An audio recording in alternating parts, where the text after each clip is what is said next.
Olá, meus amigos e irmãos. Que a graça e a paz do nosso Senhor e Salvador Jesus esteja com cada um de nós. Começamos aqui mais uma lição da revista Palavra e Vida, produzida pelo Departamento de Educação Cristã, juntamente com o Departamento de Comunicação da Convenção Batista Fluminense. Esta revista foi escrita pelo pastor Luciano Cozendei dos Santos, com o título O Reino e o Monte, a Cidadania do Reino e o Sermão do Monte. Antes de começarmos a apresentação desta quarta lição, e que traz o título Jesus e a Lei, eu te convido a se inscrever gratuitamente no nosso canal, no botão aqui embaixo, onde está escrito Inscreva-se. Curta, deixe o seu comentário e acione o sino das notificações para você receber as nossas lições no momento em que publicarmos. Não esqueça, compartilhe também com mais pessoas para que possamos aí juntamente com a gente elas desfrutarem da aprendizagem da Palavra de Deus. Toda semana nós publicaremos aqui uma nova lição para estudarmos juntos. A lição de número 4, como eu disse, ela traz o título Jesus e a Lei. E tem o texto base no capítulo 5 do livro de Mateus, e que vai do versículo 17 ao 20. E nós estaremos lendo esses versículos do Evangelho neste momento para a introdução desta lição. E o texto, ele nos diz assim: Não pensem que vim abolir a lei ou os profetas. Não vi abolir, mas cumprir. Digo-lhes a verdade: enquanto existirem céus e terra, de forma alguma desaparecerá a lei, a menor letra ou o menor traço, até que tudo se cumpra. Todo aquele que desobedecer a um desses mandamentos, ainda que dos menores, e ensinar os outros a fazerem o mesmo, será chamado menor nos reinos dos céus. Mas todo aquele que praticar e ensinar estes mandamentos será chamado grande no reino dos céus. Pois eu lhes digo que se a justiça de vocês não for muito superior à dos fariseus e mestres da lei, de modo nenhum entrarão no reino dos céus. O estudo de hoje, meus irmãos, tem como objetivo de nos levar a compreender a relação entre a pregação do reino e as Escrituras no Antigo Testamento. E como o próprio Jesus, ele vê o seu lugar nesta história.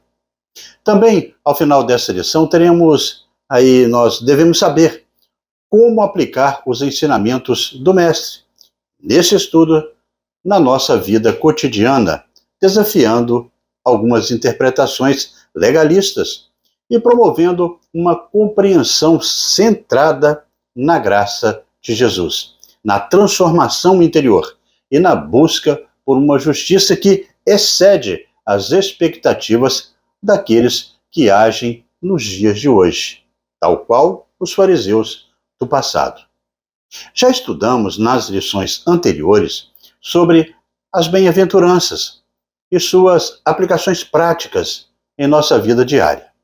Agora, devemos viver esta bem-aventurança, ou estas bem-aventuranças, em meio aos desafios que o mundo atual, com suas contradições, onde certo é errado e onde o errado está aparecendo como certo.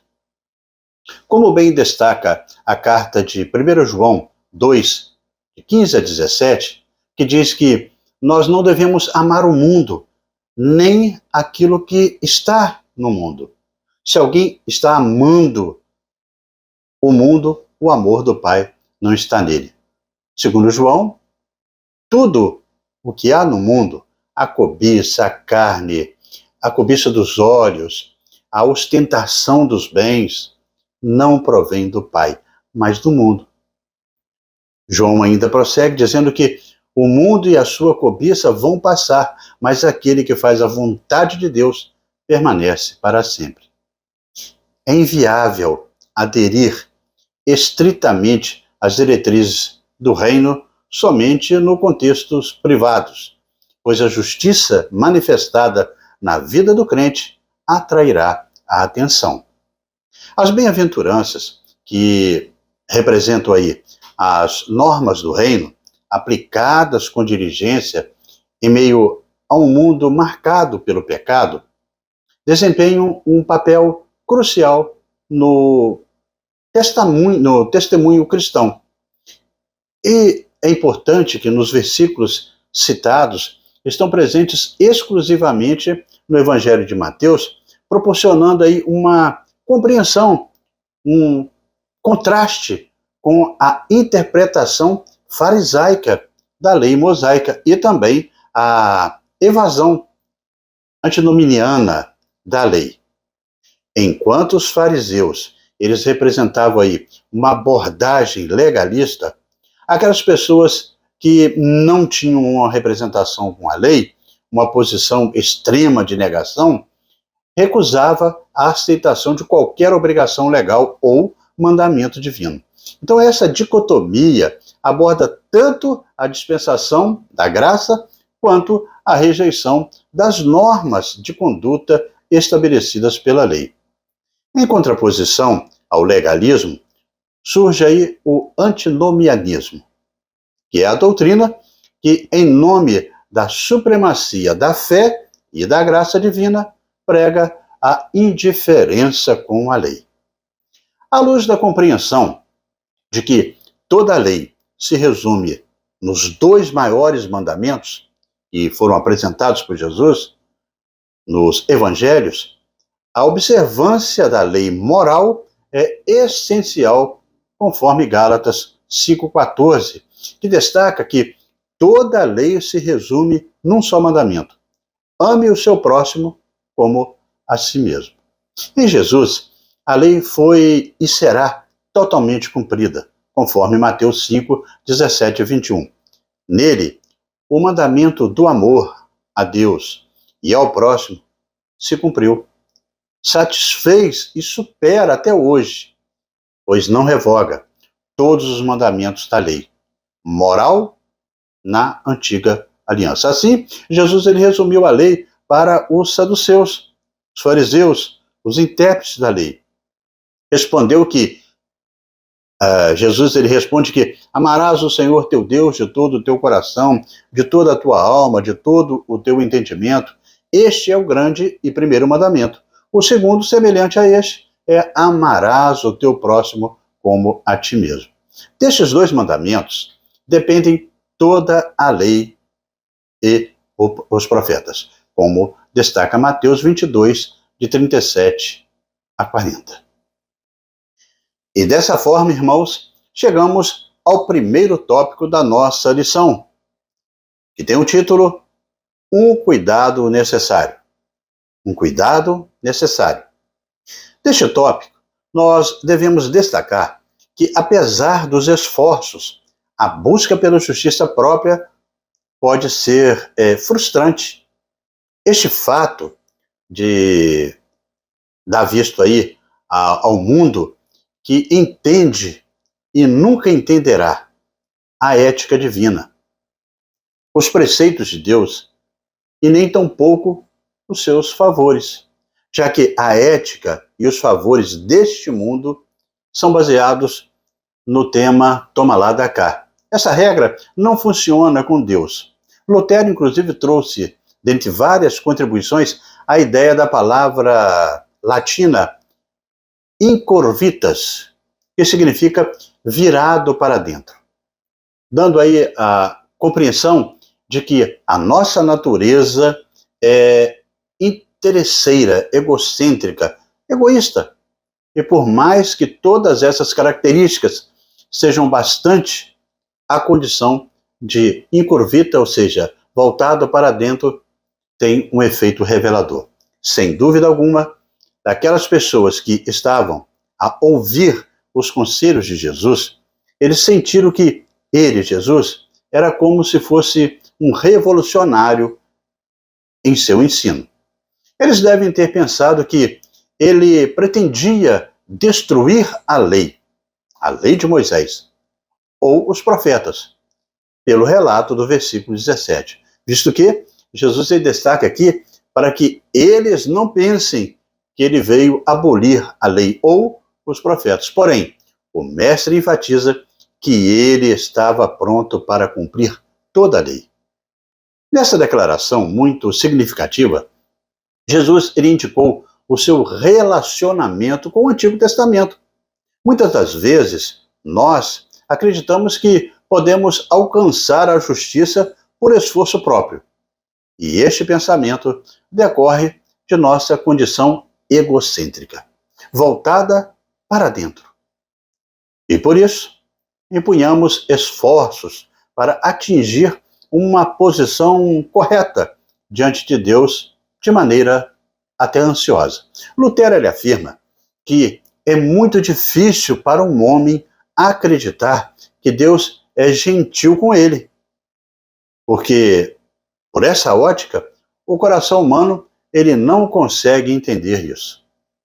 Nosso desafio é olharmos para a graça de Deus, porque quando focamos em nós mesmos e em nossos próprios esforços, então é que vemos as raízes do legalismo.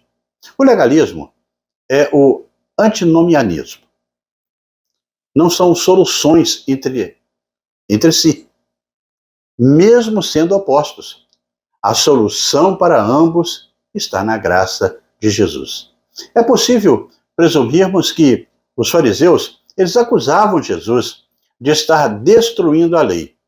Então, Jesus volta ao tema, o tema do reino, mencionado 3 vezes em Mateus 5, 19 e 20. E agora, correlaciona com a lei e os profetas. Perceba que essa perícope, ou seja, essa passagem da Bíblia utilizada para a leitura durante um culto ou um sermão de Jesus, serve de introdução aos 5 blocos de textos que compõem o restante do capítulo. Assim, ele vai tratar do homicídio, do adultério, do julgamento, da vingança e do amor ao próximo. Jesus está afirmando que veio para cumprir a lei. A palavra grega que Jesus usa é o plero, que significa cumprir, fazer por inteiro, preencher ao máximo, fazer completo em cada detalhe, para tornar perfeito, ou levar até o fim, e na realidade, consumar. E é o que Jesus expressou na cruz, quando ele bradou que estava consumado. No versículo 18, Jesus enfatiza que enquanto existirem céus e terra, de forma alguma desaparecerá a lei, a menor letra ou o menor traço, até que tudo seja cumprido. O que Jesus está ensinando aqui é que nem mesmo a menor parte da lei perecerá. Quando Jesus diz, eu vos digo, ele mostra que ele está acima da lei. Cristo cumpriu o Antigo Testamento, obedecendo a lei perfeitamente, cumprindo seus tipos e profecias e pagando o preço total da lei como o substituto dos pecadores. Ele fez isso por nós. Consequentemente, os crentes têm a justiça de Cristo, que lhes foi imputada pela justificação, pela morte e ressurreição de Cristo. A salvação é dádiva de Deus em misericórdia e perdão, mas os seus requisitos para isso não se relaxam. Não toleramos licenciosidade em nome da liberdade. a nossa justiça precisa exceder em muito a dos fariseus e escribas. Jesus, ao interpretar as Escrituras, eleva os padrões morais e éticos, pois a lei pessoal é maior do que rituais. No versículo 20, Jesus ele destaca que a justiça daquelas pessoas deveria ser superior à dos fariseus e mestres da lei. Porque, se não fosse assim, de modo nenhum entraria no reino dos céus. Ou seja, o versículo 20, ele é geralmente considerado o versículo-chave do Sermão do Monte. A justiça dos discípulos de Cristo deve exceder a dos escribas e fariseus, porque a justiça está em Cristo. Jesus estava se referindo a uma justiça interior, moral e espiritual, em vez de justiça exterior, cerimonial e legalista dos fariseus. O problema com os fariseus era que eles estavam interessados nos detalhes, em vez dos princípios. Eles estavam interessados nas ações, em vez dos motivos.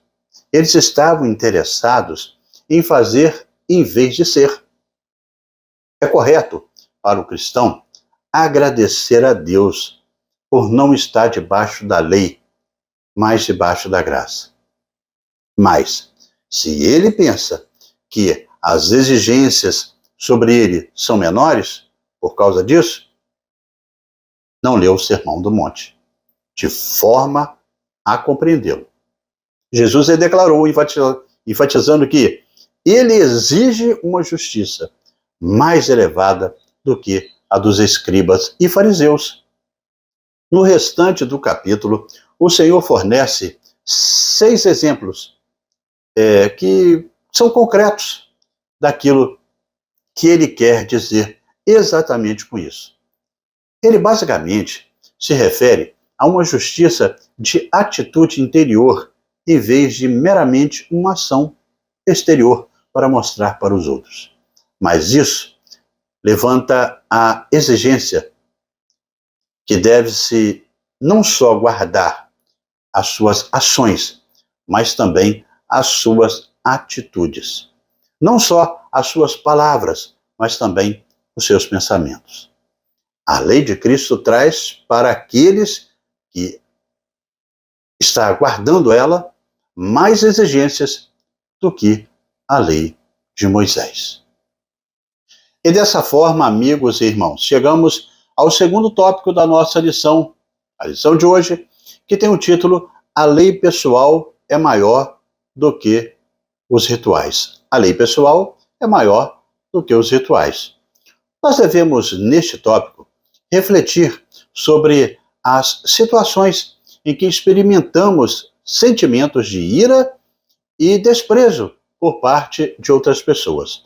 Aprenderemos também que, apesar de sermos vítimas quanto a este tipo de atitude, por parte daqueles que não querem ou aceitam os preceitos divinos das bem-aventuranças, os exercícios de empatia, de colocarmos no lugar dos outros, pode ser muito útil no que se refere a deixar a luz do céu brilhar em nós.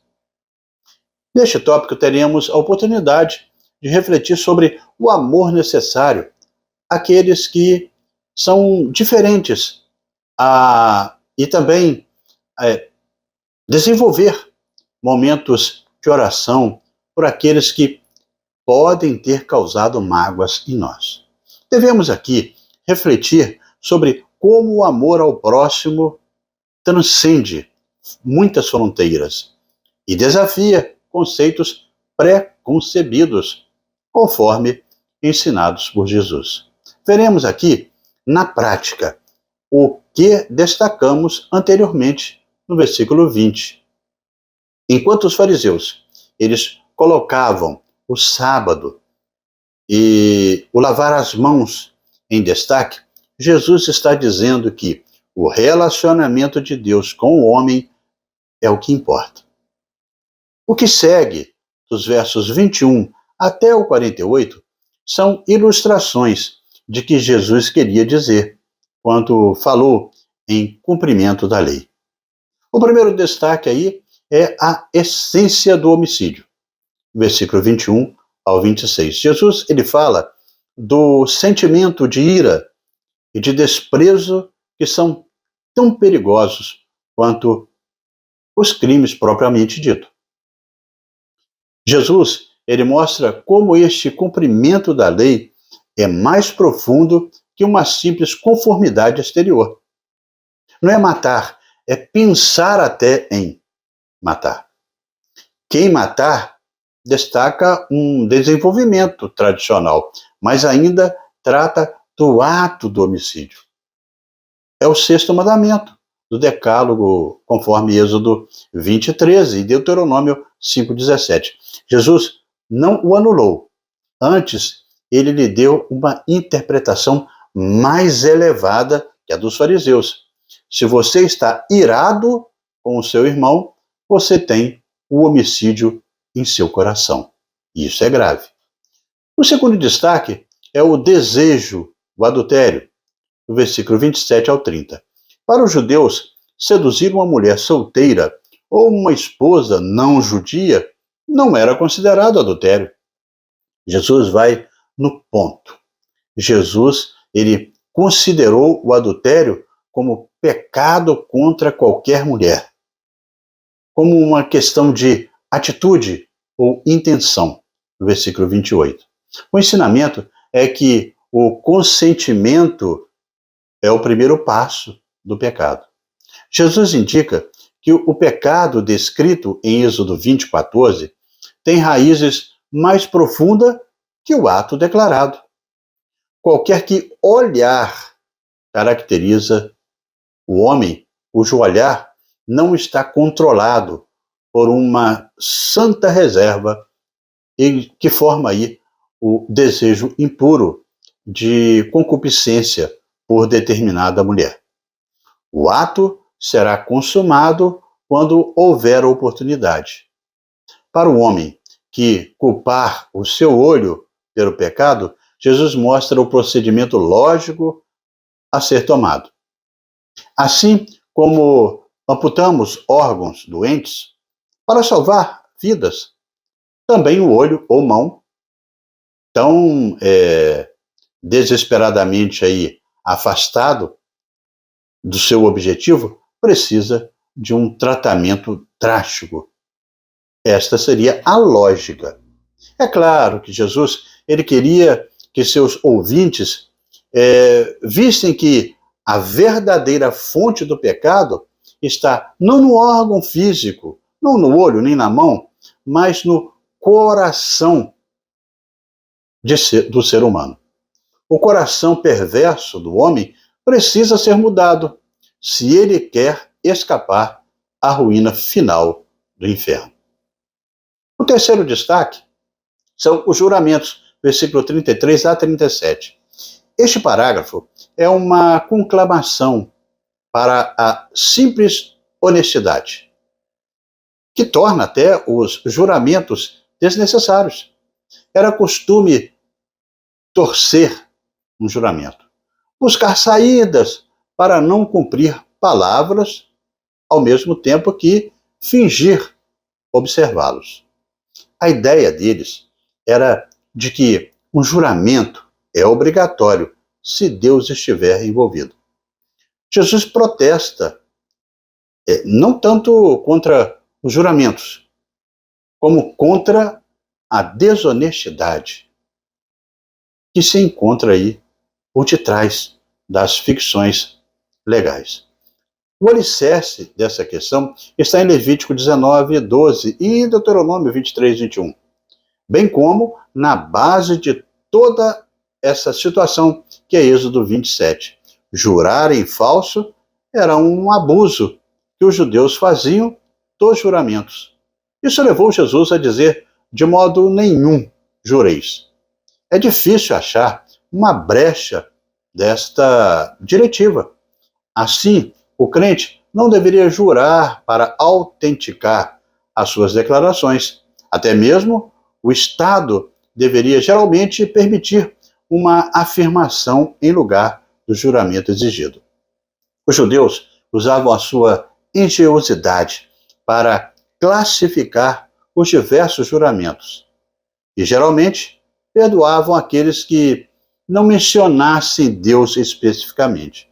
Jesus mostrou que tal raciocínio enganosamente sutil era falso, pois Deus continua implicado quando os homens invocam os céus, a terra ou Jerusalém. E até quando se jura pela própria cabeça, está implicado Deus ali, aquele que tem poder sobre nós. Mas o mesmo destaca, porém, que o nosso falar deveria ter em seu conteúdo o sim para sim, numa afirmação positiva, e o não para não, numa solene afirmação negativa. Isso deve ser o suficiente para o crente. O que passar disso, acrescentando aí juramentos às nossas declarações, ou admitimos que não se pode confiar em nossas palavras costumeiras, ou nos relaxamos ao nível de um mundo mentiroso. Todo esse complemento vem do maligno. O quarto destaque é sobre a vingança, versículos de 38 a 42. Jesus ele repudia toda a ideia de vingança. Ninguém deve resistir ao mal com o mal, mas vencer o mal com o bem, como destaca Romanos 12, 21. No mundo, temos insultos, ressentimentos, ofensas. Esse princípio de dar a outra face deve ser aplicado diariamente. Jesus admoesta os seus seguidores para que eles possam ir além do que pode ser tomado ou requerido pela lei. A questão do olho por olho, dente por dente, que era um princípio jurídico que fazia o castigo ajustar ao crime, tinha uma outra ótica em Jesus. Isso se deu pelo fato de se interpretar de forma distinta da sua origem, pois não tinha a intenção de permitir aos homens que se vingassem com suas próprias mãos. Pelo contrário, Deus sempre destacou para que não deveríamos resistir ao mal. Provavelmente, ao homem mau, Jesus mostra aos cidadãos do reino como deveriam receber a injustiça pessoal. Ele não está discutindo a obrigação do governo de manter a ordem. Um filho de Deus deveria estar pronto a sofrer perda por um assalto, mas a polícia poderia prender e levar o ladrão preso. Então, esse litígio, esses regulamentos compulsórios, mendicância, empréstimos, isso tudo está aí no embojo dessa afirmativa de Jesus. Todos os crentes deveriam se esforçar até onde fosse possível em viver de acordo com a sua vocação e ansiarem pelo dia quando o governo justo de Cristo tomará este ideal, inteiramente aplicável a todos os setores da vida. O quinto destaque é o amor ao próximo, versículos de 43 até o 48. O judeu entendia que amar ao próximo era amar outro judeu. O fariseu restringia possivelmente a outro fariseu. Jesus diz: amai os vossos inimigos e orai pelos que vos perseguem. Versículo 44. Jesus está falando às pessoas incorvitas, ou seja, estão viradas para dentro. Que a vida cristã é uma autodoação. Amarás o próximo em concordância. Resumir toda a lei. Odiarás o teu inimigo seria uma adição para as Escrituras. Desviar-se da lei do amor, mas deveria ser uma interpretação popular daquela época. O manual de disciplina encontrado nas cavernas de Qumran contém a seguinte regra: amar todos os que ele escolheu e odiar a todos os que ele rejeitou. Mas Jesus vem expressamente e diz: amai os vossos inimigos. O amor aqui prescrito é o amor inteligente, que compreende a dificuldade e esforça-se em libertar o inimigo do seu ódio. Tal amor é a aparente atitude amorosa de Deus, que com os homens rebeldes, e portanto é uma prova de que aqueles que agem assim são verdadeiros filhos do seu Pai, ou seja, filho de Deus. Ele dá destaque aos publicanos, que eram os coletores judeus dos impostos romanos, odiados por seus patrícios, por causa de suas flagrantes extorsões e sua associação com os conquistadores desprezados. Outra ordem do mestre era a de sede vós perfeitos, que deve se restringir à questão do amor neste contexto. Assim como o amor de Deus é completo, não omitindo nenhum grupo, assim o Filho de Deus deve lutar pela maturidade nessa questão. Isso não pode se referir à ausência do pecado, pois Mateus 5, 6 e 7, ele mostra que os bem-aventurados ainda têm fome de justiça e precisam de misericórdia, ou seja, continuarão pecadores. Dessa forma, amigos e irmãos, chegamos à conclusão desta nossa quarta lição da revista Palavra e Vida. Jesus, ele apresenta no Sermão do Monte não apenas um apelo sentimental à filantropia, mas ele destaca a centralidade da obediência e da justiça, revelando que a sua concepção de justiça transcende as noções religiosas pré-existentes com os fariseus. O Antigo Testamento, ele aponta para o Messias e o reino que ele inauguraria. É exatamente o que Jesus está apresentando aos que desejavam conhecer mais o seu reino. Ele está exaltando a obediência e a justiça. Amados, o Sermão do Monte, não é sentimentalismo barato para conduzir ninguém à filantropia. Percebemos que Jesus, ele tempera tudo com amor, mas não reduz o valor da justiça. O que vimos é que a justiça que Jesus apresenta sobrepõe a que os religiosos da época conheciam, de acordo com Romanos 3, 21 e 24. A censura de Jesus faz com que os fariseus e escribas deem aí porque impuseram muitos preceitos às pessoas e não cumpriram a essência da lei, a exigência da justiça e da santidade. Em Jesus subjaz uma nova justiça, melhor e transcendente à lei, a qual os discípulos têm de assimilar e viver. A autoridade do Messias o credencia para aprimorar os relacionamentos humanos com um novo padrão prático, baseado nos princípios estudados. Ser como Jesus orientou é ser salvo e praticar os princípios do reino. O Senhor nos impulsiona a uma prática superior de justiça em todas as áreas da nossa vida, a saber, não matar, agora é não odiar também. Não ser, deve chamar aí a outras pessoas de tolo, deve reconciliar-se com o outro antes de ofertar. Não adulterar não é apenas a efetiva relação sexual, fora do casamento. O desejo, o olhar lascívio já é uma razão de adultério. Não se deve jurar, mas as nossas palavras têm que ser verdadeiras, a saber, sim para sim e não para não.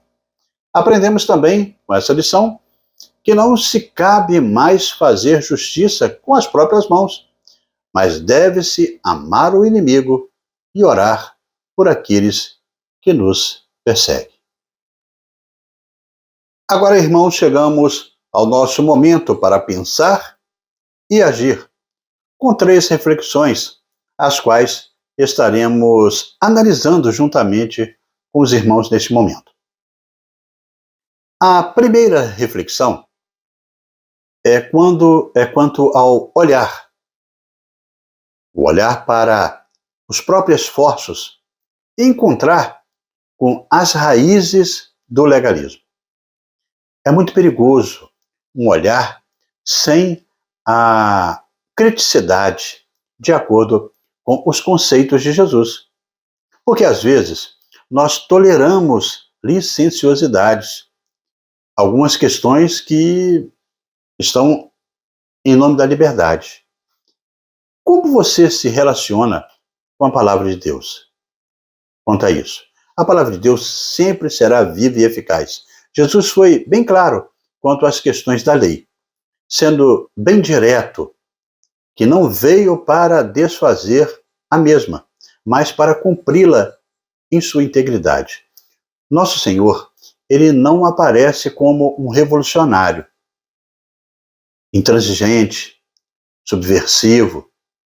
Pela citação que ele fez, deixou claro ao povo e também para nós hoje, que não seria contrário à lei, mas manteve uma relação gloriosa com o Antigo Testamento, procurando cumprir as suas promessas e as profecias, os tipos e símbolos, o que se deu por meio de sua vida e ministério, quanto à sua morte e ressurreição. No Sermão do Monte, Jesus ele começa os seus ensinos transmitindo princípios maravilhosos, fazendo contrastes com a interpretação fria e legalista dos escribas e fariseus. Jesus, ele cumpriu toda a lei em nosso lugar, pois nós não teríamos condições de cumpri-la. E hoje nós somos justificados em Cristo Jesus, que cumpriu toda a lei em nosso lugar.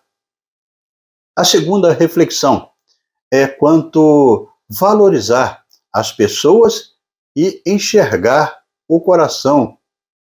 Nos ajudam a julgar com equidade. O relacionamento de Deus com os homens apontam para esta prioridade. Para isso, é necessário a autodoação, a autonegação. Como você avalia isto em sua vida? No conceito de novas criaturas em Cristo Jesus, com foco na autodoação e responsabilidade pelo outro, o crente, para tanto, deve, num primeiro momento, refletir sobre o que é ser nova criatura. A ênfase aqui não é ser humano em si, mas o amor de Cristo como motivação para a prática da vida cristã. O discípulo de Cristo deve entender a autodoação como consequência dessa sua nova vida. Estes são os elementos que permitem para que nós possamos apresentar o conceito de responsabilidade pelo próximo, a partir do serviço com os nossos dons distribuídos pelo Espírito Santo de Deus. Desta forma, viver para Cristo implica uma prática atual da nova criatura, na qual, primeiro, o amor redentor de Cristo compele a uma nova vida e exige também atitudes segundo este amor. Em segundo lugar, servir o outro na autodoação é consequência dessa nova vida. Em terceiro, a dimensão desta atitude induz a participação na construção do reino de Deus e também leva à responsabilidade pelo outro. A terceira reflexão é quanto ao comportamento cristão que precisa apontar para Cristo. É mais do que sentimentalismo, é decisão de amar como Jesus amou. Como tem sido a sua vida cristã nesta prática? Bem, amigos e irmãos, já falamos um pouco deste tema na reflexão anterior.